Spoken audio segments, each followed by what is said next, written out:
Well, good evening, everyone. I know it's been a while since I've been on this side of the camera. Normally, I'm behind it recording and messing everything up so you guys don't get audio very well or anything like that. I do apologize on any other videos. Just a quick announcement and message. Well, hopefully quick. See how fast I can get through this. Myself and the other elders and our minister and a deacon or two came together today on May 4th, I believe, May 3rd, I'm sorry, uh, to discuss the reopening of the church. As we all know, Governor Holcomb released his statement on Friday talking about the plans to reopen the state of Indiana, the different stages, and things like that.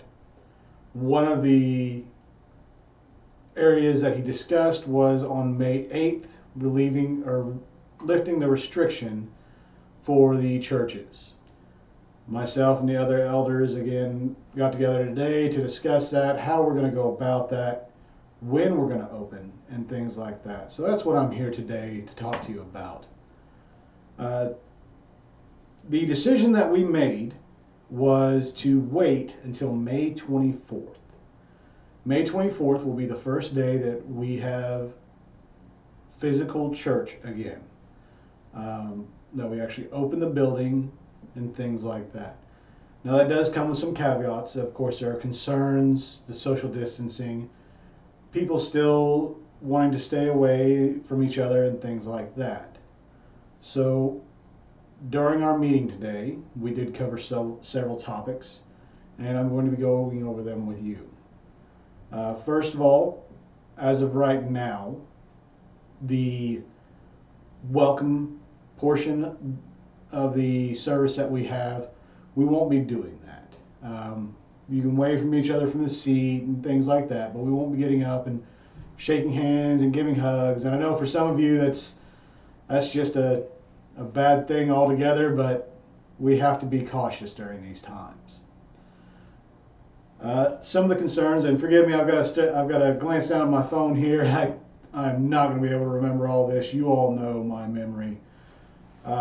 So we want to talk to you about communion and offering, evening services, Sunday schools, the precautions we're taking with cleaning, as well as upcoming events. So to talk about offering and communion, the way we're going to have this set is in the vestibule area of our church. We are going to have individual communions. We are looking into getting the prepackaged communions so everyone can just pick one up and go to their seat so we can all have communion together during that time of our worship. There's a couple different options that we're looking at right now, but we won't actually be serving on the pews, the passing around the plates or anything like that. As well as offering. The offering will be back there as well. We will have our little baskets that you guys are used to for the Bible fund if you want to give to that. And we will have the regular offering plate back there for tithes or for our racks fund or anything like that, the building fund that you feel inclined to give to, whether it be a tithe or an offering or anything like that. I did want to take a moment and thank every one of you who've been sending your tithes and offerings into our treasurer. She's been keeping me up to date on that, and I just want to thank you from the bottom of my heart for doing that. The financial reports and everything like that, we can get into that in a board meeting that's at a later date. So the next thing, obviously May 24th, for the ladies, is beyond Mother's Day. You're going to have to please give us a little bit of time and maybe just a little bit of forgiveness on the general gifts that we give you guys on Mother's Day and the dinners and things like that. We are going to forego that for now. Don't worry, we haven't forgot about you. We're still discussing things, especially with retail shops and things like that, just slowly reopening. So we haven't forgotten. We have you in the back of your minds, and no dead flowers. We didn't even discuss that. As we go into the next stages of the restrictions being lifted in Indiana, that goes into June and Eventually, hopefully, stage 5 happens in July. Now that could revert back. The governor said that they're all watching, all the different agencies are watching the numbers. And if we see a spike, we may have to revert back to stage 1, which is what we've been at, which is the total isolation and lockdown, except for essential employees. But hopefully by July, we'll be into stage 5. But our VBS generally falls at the last week of June.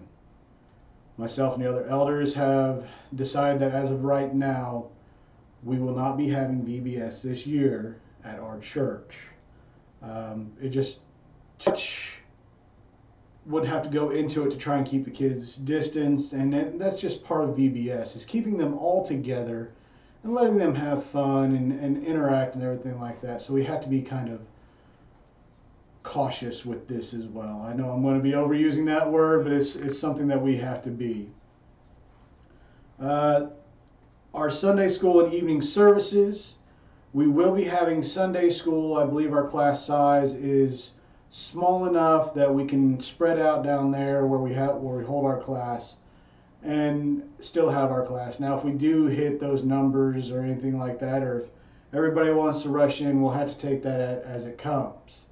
But we will be having Sunday school on the 24th. That starts at 9:30 again. You're going to have to set your alarms. I know everybody's sleep schedules have been all messed up, but it'll be good to have everybody back and finish out our Sunday school that we started months ago, literally. As far as the evening service, we're going to kind of play that one by ear. Normally our evening service is a little bit smaller and everything like that. We're going to talk to the normal congregational members that show up to evening service and discuss with them whether or not to go on with that. Wednesday night service, Brother Paul is going to be starting up Bible study again. We believe that between the time of their Sunday services and that Wednesday night, with our added cleaning and disinfecting, that time frame will be okay to keep everybody safe. Now, all of this comes with a little bit of a caveat and using common sense. If you're ill, if you're in those high risk brackets, please don't feel like we're trying to push you into coming back.